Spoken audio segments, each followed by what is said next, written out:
ബഹുമാനിയായ സത്യവിശ്വാസികളെ വിശ്വാസികൾ, അള്ളാഹുവിനെ സൂക്ഷിച്ചുകൊണ്ട് അവന്റെ വിധിവിലക്കുകൾ ജീവിതത്തിന്റെ എല്ലാ മേഖലയിലും എല്ലാ സന്ദർഭത്തിലും പാലിച്ചുകൊണ്ട് ജീവിക്കണമെന്ന് ഏവരെയും ഓർമ്മപ്പെടുത്തുകയാണ്, വസിയത്ത് ചെയ്യുകയാണ്.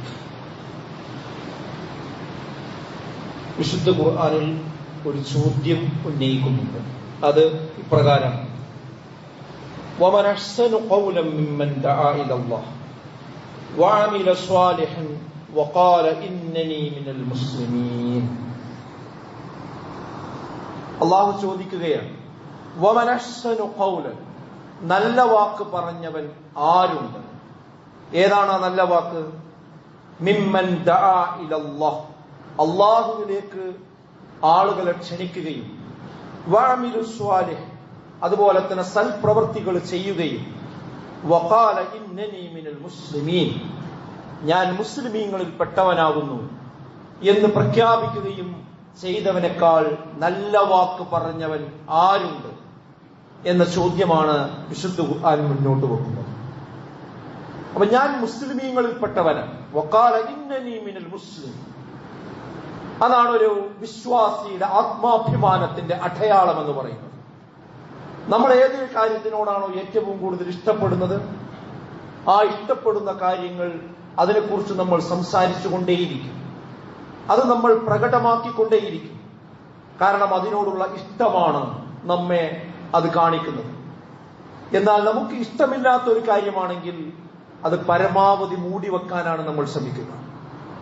ഇവിടെ ഇന്ന് നമ്മുടെ സമൂഹത്തിൽ കാണുന്നത്, ഞാനൊരു മുസ്ലിമാണെന്ന് പ്രഖ്യാപിക്കാൻ പല ആളുകളും മുന്നോട്ട് വരുന്നില്ല എന്ന് മാത്രമല്ല, പല സന്ദർഭങ്ങളിലും പല സ്ഥലത്തും പല സാഹചര്യങ്ങളിലും ഞാൻ എങ്ങനെ ഒരു മുസ്ലിം അല്ല എന്ന് തെളിയിക്കാൻ കഴിയുമെന്നാണ് പലരും ചിന്തിച്ചുകൊണ്ടിരിക്കുന്നത്.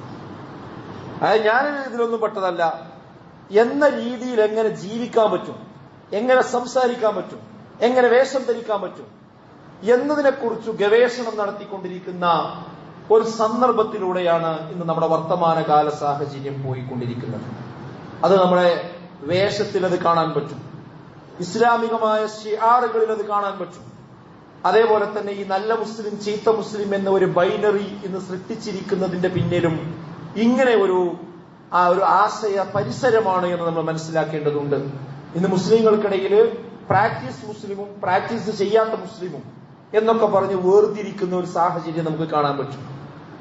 അതായത് മുസ്ലിമായി നിൽക്കും വേണം, എന്നാൽ ഇസ്ലാമിക വിശ്വാസവും അതിന്റെ വേഷവും അതിന്റെ ചിഹ്നങ്ങളും അതിന്റെ സംസ്കാരങ്ങളും അതൊന്നും എടുക്കാൻ താല്പര്യമില്ല. ഈ രീതിയിലേക്കുള്ള ഒരു സാഹചര്യം വർദ്ധിച്ചുകൊണ്ടിരിക്കുകയാണ്. അപ്പൊ എളുപ്പമാണ്, ഒരാൾ മതം മാറുക, മതത്തിന് പുറത്തു പോവുക എന്നൊക്കെ പറഞ്ഞാൽ അതൊരു വലിയ പ്രശ്നമാണ്. അത് കുടുംബത്തിൽ പ്രശ്നമാണ്, സമൂഹത്തിൽ പ്രശ്നമാണ്. അപ്പൊ പിന്നെ ഞാനൊരു പ്രാക്ടീസ് മുസ്ലിം അല്ല എന്ന് പറഞ്ഞാൽ അത് വലിയൊരു പരിക്കുണ്ടാക്കൂല. യഥാർത്ഥത്തിൽ സംഭവിക്കുന്നത് എന്താണ്? ഇസ്ലാമിക വിശ്വാസം ചോർന്നു പോകൽ തന്നെയാണ്. എന്നിട്ട് പിന്നെ അങ്ങനെയുള്ള സാഹചര്യങ്ങൾ വരുമ്പോ ഞാനിതിലൊന്നും പെട്ടതല്ല എന്ന് തെളിയിക്കാൻ വേണ്ടി വല്ലാതെ പ്രയാസപ്പെടുന്ന ഒരു സാഹചര്യം ഇന്ന് നമ്മുടെ ചുറ്റുപാടിലുണ്ട്. ഇതിലേക്ക് നയിക്കുന്ന ഘടകങ്ങൾ നിരവധിയാണ്. പ്രധാനപ്പെട്ട ഒരു കാര്യം എന്താ വെച്ചാൽ അപകർഷതാബോധം തന്നെ. അതായത് ഞാൻ മുസ്ലിമാണെന്ന് പറയാനുള്ള ഒരു ആത്മാഭിമാന ബോധമില്ലായ്മ, ഒരു ഇൻഫീരിയോറിറ്റി കോംപ്ലക്സ്, അതാണ് ഒരു വിഷയം. മറ്റൊരു കാര്യം എന്ന് പറയുന്നത്, ഇസ്ലാമോഫോബിക് സാഹചര്യത്തെ എങ്ങനെ പ്രതിരോധിക്കും എന്നതിലുള്ള ആശയക്കുഴപ്പമാണ് പല ആളുകൾക്കും ഉള്ളത്. ഇന്ന് നമുക്കറിയാം, ഇസ്ലാം ഭീതി, ഇസ്ലാം പേടി, അതിനാണ് ഇസ്ലാമോഫോബിയ എന്ന് നമ്മൾ പറയുന്നത്. അത് ഇന്ന് വ്യാപകമാണ്.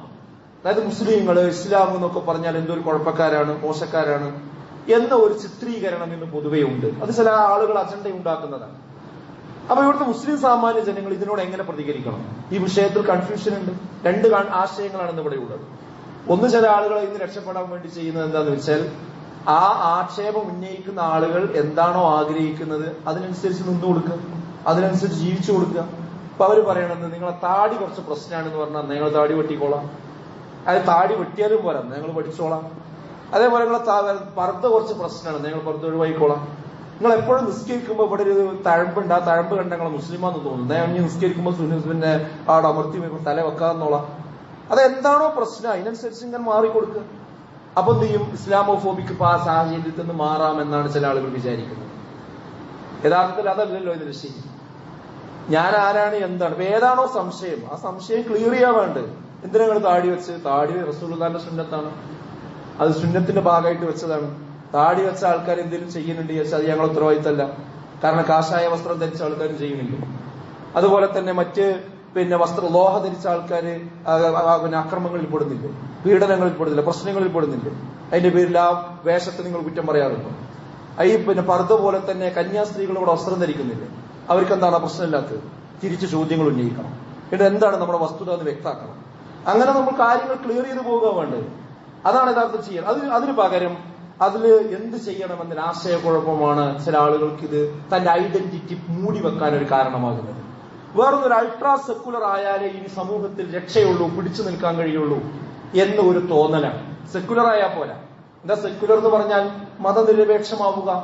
അതായത് എല്ലാ മതങ്ങളുള്ള ഒരു രാജ്യത്താണ് ഞാൻ ജീവിക്കുന്നത്, അതോട് സഹിഷ്ണുതയോടുകൂടി ജീവിക്കണം. അത് എന്റെ മതം അനുസരിച്ച് എനിക്ക് ജീവിക്കാം, എന്നാൽ മറ്റുള്ള മതങ്ങളെ ഞാൻ നോവിക്കേണ്ടതില്ല. അത്രയേ ഉള്ളൂ. ഒരു മതനിരപേക്ഷ കാഴ്ചപ്പാടുമാണ്, അത്രയേ ഉള്ളൂ. പക്ഷെ അതിനപ്പുറത്തേക്ക് കയറിപ്പോയിട്ട് ഇസ്ലാമികമായ ഒരിക്കലും ന്യായീകരിക്കാൻ കഴിയാത്ത വിശ്വാസങ്ങളും സംസ്കാരങ്ങളും ഒക്കെ മറ്റുള്ളവർ ചെയ്യുന്നതിലേറെ ആവേശത്തോടു കൂടി ചെയ്യാം. ഇതൊരു അൾട്രാ സെക്കുലർ ആകുക. എങ്കിലും എനിക്കിവിടെ നിലനിൽക്കാൻ പറ്റുള്ളൂ എന്നൊരു തോന്നൽ കൊണ്ടുവരിക. അതേപോലെ മറ്റൊരു ഘടകം എന്ന് പറയുന്നത് ഇച്ഛക്കനുസരിച്ചുകൊണ്ട് ജീവിക്കാൻ ന്യായം കണ്ടെത്തലാണ്. അതായത് പൊതുവെ പൈശാചികമായ ഒരു പ്രേരണ മനുഷ്യന്മാർക്ക് ഉണ്ടാവും. സുബൈക്ക് ബാങ്ക് കൊടുക്കുമ്പോ എഴുന്നേൽക്കാൻ പല ആളുകൾക്കും തോന്നൂല. ശൈത്താൻ അവിടെ കിടക്കുന്നാ പറയാം, കുറച്ചേരം കൂടി ഉറങ്ങിക്കോന്നാ പറയാം. ആ സമയത്ത് അത് ഭേദിച്ചുകൊണ്ട് പുറത്തു വരാൻ കഴിയും അപൂർവ ആളുകൾക്ക് മാത്രമേ ഉള്ളൂ. അപ്പൊ എന്ത് ചെയ്യാം? സുബൈസ്കാർ അത്ര ഗൗരവമൊന്നുമില്ല എന്ന് ആരെങ്കിലും ന്യായം പറഞ്ഞു തന്നാ നമ്മുടെ കിടന്നുറങ്ങാതെ. അങ്ങനെ അവനാന്റെ ഇച്ഛക്കനുസരിച്ച് ഇപ്പൊ സക്കാത്ത് കൊടുക്കുക, അത് കുറച്ച് കാശ് പോണ കാര്യമാണ്. അപ്പൊ ആരെങ്കിലും ഒരാൾ മസ്ജിദത്ത് ഒരു മസ്തര പറഞ്ഞാല് അതിനൊന്ന് സക്കാത്ത് കൊടുക്കണ്ടാർന്ന അതിന് വിശ്വസിച്ച് കണ്ട സക്കാത്ത് അതിന് രക്ഷപ്പെടണം മാർഗം. അങ്ങനെ തന്റെ ഇച്ഛക്കനുസരിച്ച് ജീവിക്കാൻ വേണ്ടിയും ഈ ഒരു അവസ്ഥയിലൂടെ ആളുകൾ പോകുന്നുണ്ട്.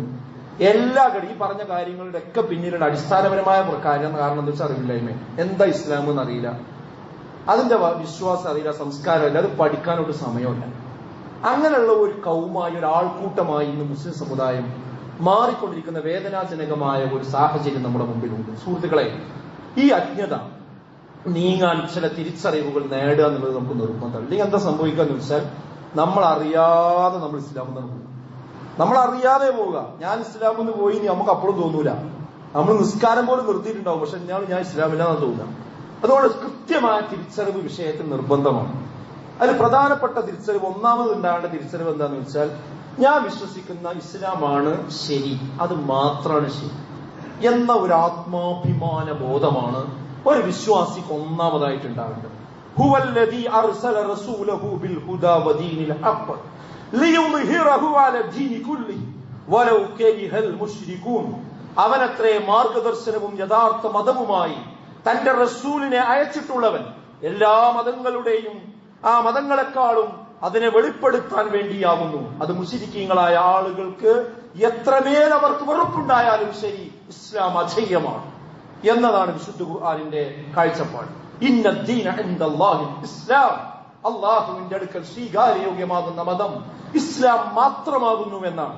വമൻ യബ്തഗി ഗൈറൽ ഇസ്ലാമി ദീനൻ ഫലൻ യുഖ്ബല മിൻഹു ഫഹുവ ഫിൽ ആഖിറതി മിനൽ ഖാസിരീൻ. ഇസ്ലാം അല്ലാതെ അല്ലാഹുവിന്റെ അടുക്കൽ മറ്റൊരു മതവും സ്വീകരിക്കപ്പെടുകയില്ല.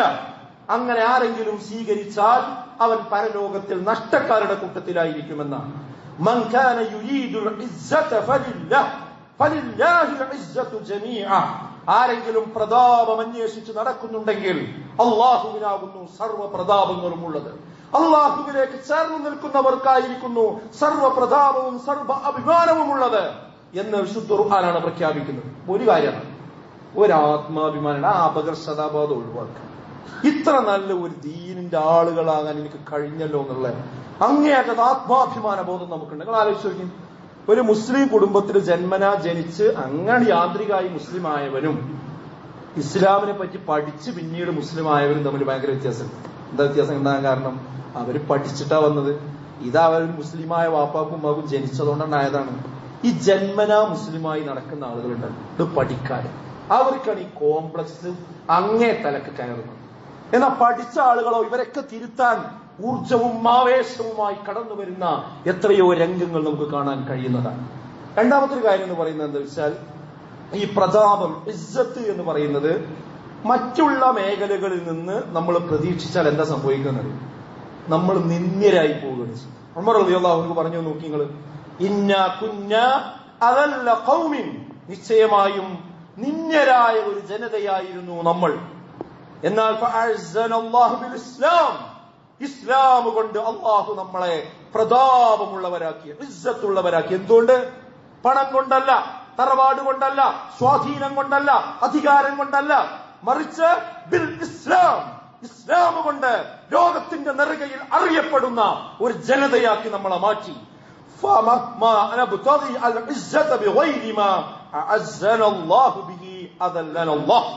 അള്ളാഹു നമുക്ക് തന്ന ഈ ഇസ്ലാം അല്ലാതെ മറ്റൊന്നിലൂടെ നമ്മൾ പ്രതാപം ആഗ്രഹിച്ചാൽ അള്ളാഹു വീണ്ടും നമ്മളെ നിന്ദ്യരാക്കി മാറ്റും. ഉമർ റളിയല്ലാഹു പറയാ, ഇസ്ലാം കൊണ്ടാണ് നമ്മൾ എന്തായത് ഇസ്സത്തുള്ളവരായി മാറിയത്. ഇനി ഇസ്ലാമിന് മാറ്റി വെച്ചിട്ട് വേറെ ഏതെങ്കിലും നിലക്ക് നമുക്കൊന്ന് പ്രതാപമുള്ളവരായി മാറാം എന്നാരെങ്കിലും വിചാരിക്കുന്നുണ്ടെങ്കിൽ അള്ളാഹ് വീണ്ടും എന്ത് ചെയ്യും? നിങ്ങളെ നിന്ദ്യരാക്കി മാറ്റും. അപ്പൊ അതുകൊണ്ട് ആ കാര്യം മനസ്സിലാക്കുക.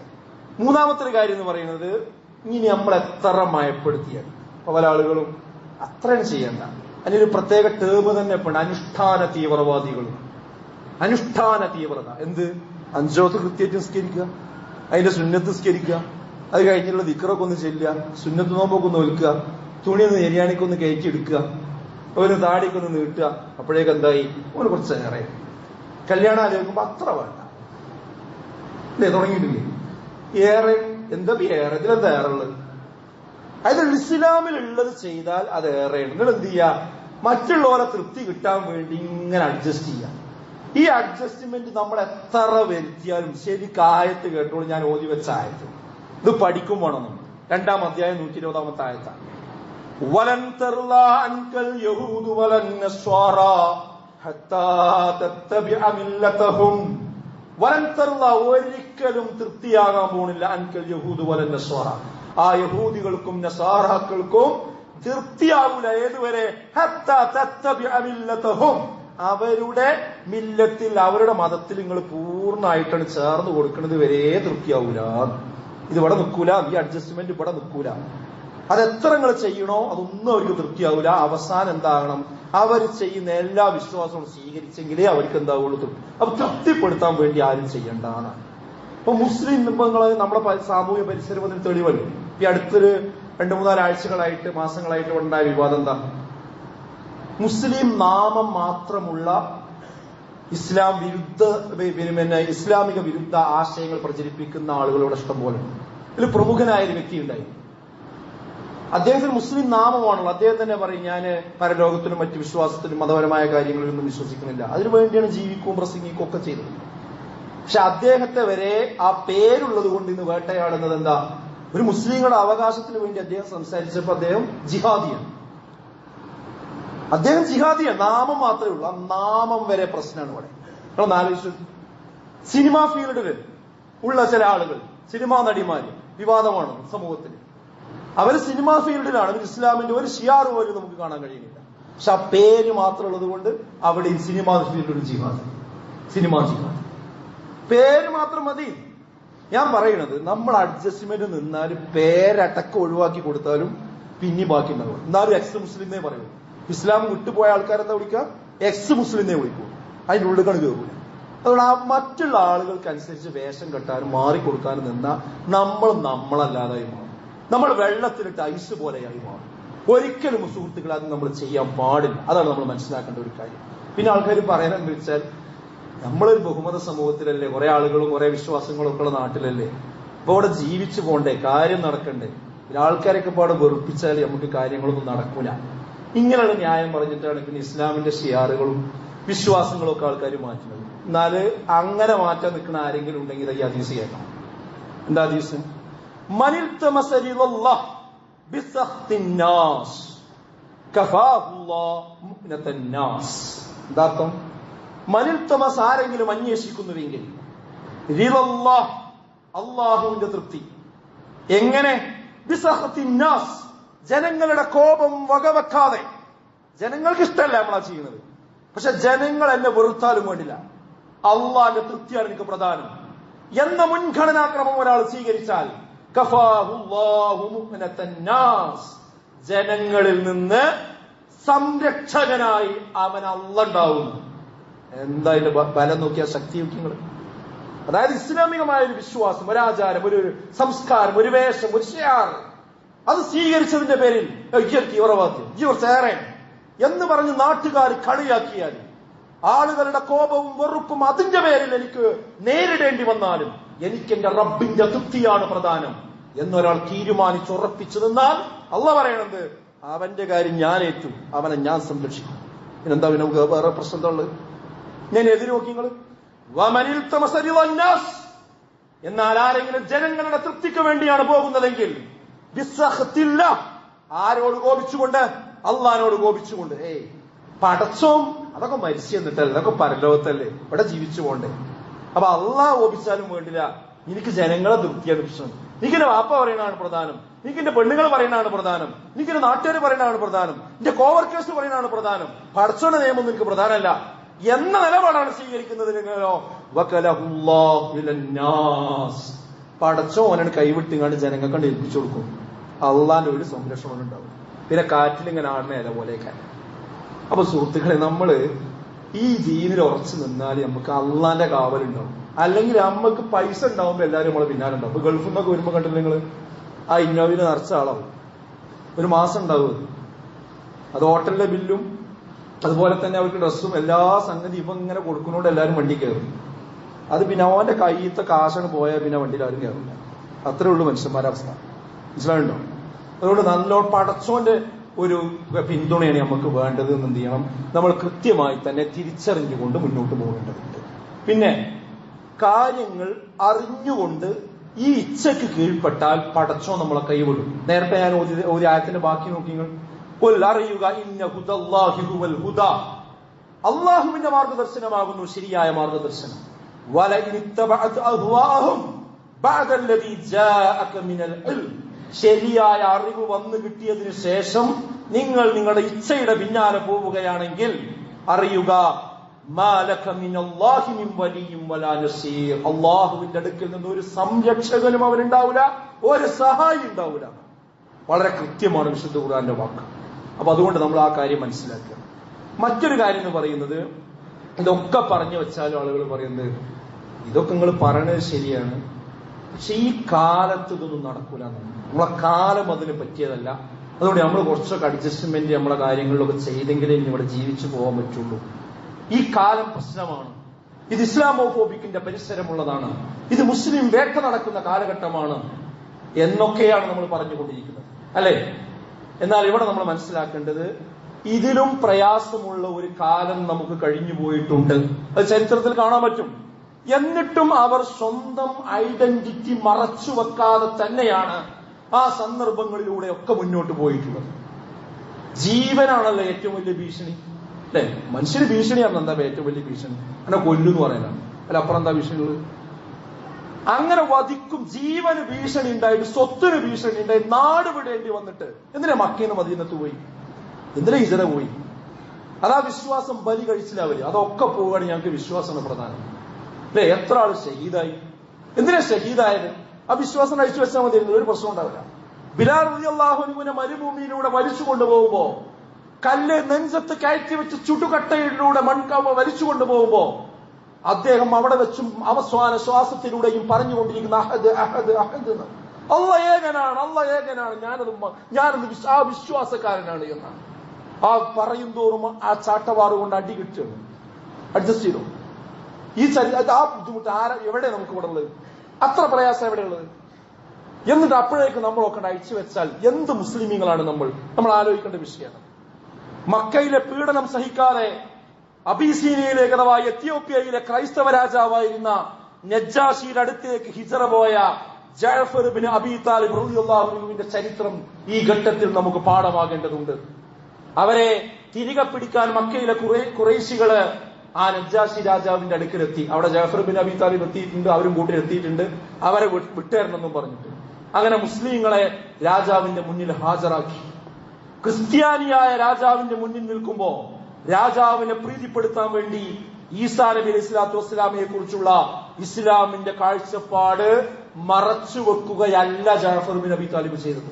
മറിച്ച് രാജാവ് ചോദിച്ചപ്പോ, വിശ്വാസത്തെ കുറിച്ച് ചോദിച്ചപ്പോ, ജഅഫർ ബിൻ അബി താലിബ് റളിയല്ലാഹു അൻഹു നിർഭയമായി വിശുദ്ധ ഖുർആനിലെ സൂറത്തു മറിയമിലെ വാചകം ഓതി കേൾപ്പിച്ചു കൊടുക്കുകയാണ്. എന്താ ക്രിസ്ത്യാനികളുടെ വിശ്വാസം? എന്താ? ഈസാ നബി ദൈവപുത്രനാണ് എന്ന്, അല്ലേ? എന്നാ രാജാവിന്റെ മുമ്പിൽ നിന്ന് തൽക്കാലം രക്ഷപ്പെടാൻ വേണ്ടി ആ ഒരു വിഷയത്തിൽ നിന്ന് ഗണ്ണിക്കണ്ടെന്നാണോ വിചാരിച്ചത്? അല്ല. നോക്കി നിങ്ങൾ, കാല ജഅഫർ റളിയല്ലാഹു അൻഹു അൻ ഈസാ അലൈഹിസ്സലാം, ഈസാ അലൈഹിസ്സലാം എന്ന് പറഞ്ഞിട്ട് പറഞ്ഞ എന്താ? ഹുവ അബ്ദുല്ലാഹ്. എന്താണ് ആ പ്രഖ്യാപനം? ഹുവ അബ്ദുല്ലാഹ്, ഈസാ നബി ഞങ്ങൾക്ക് അള്ളാന്റെ അടിമയാണ്. നിങ്ങൾക്ക് ദൈവപുത്രനാണെങ്കിൽ ഞങ്ങൾക്കാരാ? അള്ളാഹുവിന്റെ അടിമയാണ്. വറസൂലുഹു, അദ്ദേഹം ദൈവദൂതനാണ്. വറൂഹുഹു, അള്ളാഹുവിന്റെ അടുക്കൽ നിന്നുള്ള റൂഹാണ്. വകലിമതുഹു അൽഖാഹാ ഇലാ മറിയം അൽ ബതൂൽ, കന്യകയായ മറിയമിലേക്ക് അവൻ ഇട്ടുകൊടുത്തിരിക്കുന്ന ഒരു വചനവുമാകുന്നു അത്. കൃത്യമായിട്ടാണ് പറയുന്നത്. തടി പോവുകയാണെങ്കിലും കുഴപ്പമില്ല, ആ കൃത്യമായ ആശയമാണ് പറയാം. ആലോചിച്ച് നിങ്ങൾ, ഇതാ ചരിത്രം. ഈ ചരിത്രമുള്ള ആൾക്കാരാണ് പറയുന്നത് നിസ്സാരമായ ചില പ്രശ്നങ്ങൾ വരുമ്പോഴേക്കും നമ്മളൊരു അഡ്ജസ്റ്റ്മെന്റ് നിന്ന് കൊടുക്കുക. നമ്മളിത് പറഞ്ഞാൽ എന്താ തോന്നുക? നമ്മളെ ഇസ്ലാമികമായ ഐഡന്റിറ്റി, ഒരു അവകാശം, നമ്മൾ ഭരണഘടന നമുക്ക് അനുവദിച്ചു തരുന്ന ഒരു അവകാശം, അത് ചോദിച്ചാൽ കുഴപ്പമാണ് ഇവിടെ, അത് ചോദിച്ചാൽ പ്രശ്നമാണ് ഇവിടെ. അപ്പൊ ചോദിക്കണ്ട. ഈ രീതിയിലേക്ക് കാര്യങ്ങൾ പോയാൽ എങ്ങനെയാണ് നമ്മൾ ഇവിടെ കാര്യങ്ങളുമായി മുന്നോട്ട് പോവുക? ഈ ഇന്ത്യയിലേക്ക് വന്ന് നോക്കി, ഇന്ത്യയുടെ ചരിത്രത്തിലേക്ക്. ആ ഇന്ത്യയുടെ ചരിത്രത്തിൽ തന്നെ ഇന്ത്യൻ സ്വാതന്ത്ര്യ സമരത്തിന്റെ മുൻനിര പോരാളിയും സ്വതന്ത്ര ഇന്ത്യയുടെ ആദ്യത്തെ വിദ്യാഭ്യാസ മന്ത്രിയുമായിരുന്ന മൗലാന അബുൽ കലാം ആസാദ്. ഇങ്ങനെ അപ്പുറം വേറൊരാൾ വേണ്ടല്ലോ. ഇന്ത്യയുടെ ബഹുസ്വരതയും ഇന്ത്യയുടെ നാനാത്വത്തിൽ ഏകത്വവും ഇന്ത്യയുടെ വൈവിധ്യങ്ങളും ആ കാലഘട്ടത്തിൽ മുസ്ലിം സമുദായം അനുഭവിച്ച തിക്താനുഭവങ്ങളും ത്യാഗത്തിന്റെ തീച്ചൂളയിലൂടെ കടന്നുപോയ മഹാരഥനായിരുന്നു അബുൽ കലാം ആസാദ്. ആസാദിന്റെ ഒരു പ്രസംഗമുണ്ട്. 1940 കോൺഗ്രസ് അധ്യക്ഷനായി തെരഞ്ഞെടുത്ത ഘട്ടത്തിൽ അദ്ദേഹം നടത്തിയ ഒരു പ്രസംഗം. ആ പ്രസംഗത്തിന്റെ ഉള്ളടക്കം ഇങ്ങനെയാണ്. അദ്ദേഹം പ്രഖ്യാപിച്ചു, ഞാനൊരു മുസ്ലിമാണ്, ആ പാരമ്പര്യത്തിൽ ഞാനിതാ അഭിമാനിക്കുന്നു. ഇസ്ലാമിന്റെ 13 നൂറ്റാണ്ടുകാലത്തെ മഹത്തായ സംസ്കാരവും ചരിത്രവും എന്റെ പക്കലുണ്ട്. അതിന്റെ ഒരു ചെറിയ അംശം പോലും കൈവിട്ടുകളയാൻ ഞാൻ തയ്യാറല്ല. ഞാനൊരു മുസ്ലിമായിരിക്കുന്നത് പോലെ തന്നെ ഇന്ത്യക്കാരനാണെന്നതിൽ ഞാനിതാ അങ്ങേയറ്റം അഭിമാനിക്കുന്നു. ഇന്ത്യൻ ദേശീയതയുടെ അവിഭാജ്യമായ ഘടകം കൂടിയാണ് ഞാൻ. ഇത് പറഞ്ഞുകൊണ്ടാണ് അദ്ദേഹം അധ്യക്ഷ പദവിയിലേക്ക് കടന്നു വരുന്നത്. നയം വ്യക്തമാക്കിക്കൊണ്ടാണ്, അല്ലാതെ ചാഞ്ഞും ചെരിഞ്ഞു നിന്നുകൊണ്ടല്ല. ഇന്ത്യയെ ഭരിച്ചിരിക്കുന്ന മുസ്ലിം പണ്ഡിതന്മാരും നേതാക്കന്മാരും കടന്നുപോയി. ആ വഴിയൊക്കെ മണ്ണിട്ട് മൂടി വേറെ ഒരു സംസ്കാരം കൊണ്ടുവരണം. എല്ലാരും ചെയ്യണ പോലെ ഞാനും ചെയ്യാം. ഈ വെള്ളത്തിൽ, ഈ പുഴയും ഞാനും ഒഴുകിപ്പോകാം. അത് അവസാനം സമുദ്രത്തിലേ എത്തുള്ളൂ. ഒരിക്കലും നമുക്ക് നിലനിൽക്കാൻ സുഹൃത്തുക്കളെ കഴിയും. പിന്നെ മറ്റു മതക്കാർക്ക് എന്ത് തോന്നുന്നതാണ് പല ആൾക്കാരും ബേജാറ്. ഒന്നും തോന്നില്ല. അവരൊക്കെ അതില് വർഗീയത മനസ്സിലുള്ള ആളുകൾക്ക് തോന്നുമെന്നല്ലാതെ സാധാരണ മറ്റു മതവിശ്വാസികളായി നടക്കുന്ന ആളുകൾക്ക് അവർക്ക് അവരെ മതം, നമുക്ക് നമ്മളെ മതം, അതിനെന്താ അവർക്ക് പ്രശ്നം? ആർക്കും ഒരു വിഷമവും കൂടെ ഉണ്ടാവില്ല. അതൊക്കെ വെറുതെ തോന്നലാണ്. അതുകൊണ്ട് സുഹൃത്തുക്കളെ, നമ്മൾ മുസ്ലിം ആവുക, അതോടൊപ്പം ഈ രാജ്യത്തെ പൗരനാവുക, നമ്മുടെ ഭരണഘടനയാണ് അനുവാദം നൽകുന്നത്. അല്ലാതെ മറ്റുള്ളവർക്ക് വേണ്ടി അഡ്ജസ്റ്റ്മെന്റ് ചെയ്ത് അവസാനം മരിച്ചു പോകുമ്പോൾ നമ്മൾ ഈ പഴച്ച വിശ്വാസത്തിലായിരിക്കും മരിക്കുക. അള്ളാഹു നമ്മളെല്ലാവരെയും കാത്തുരക്ഷിക്കുമാണ്.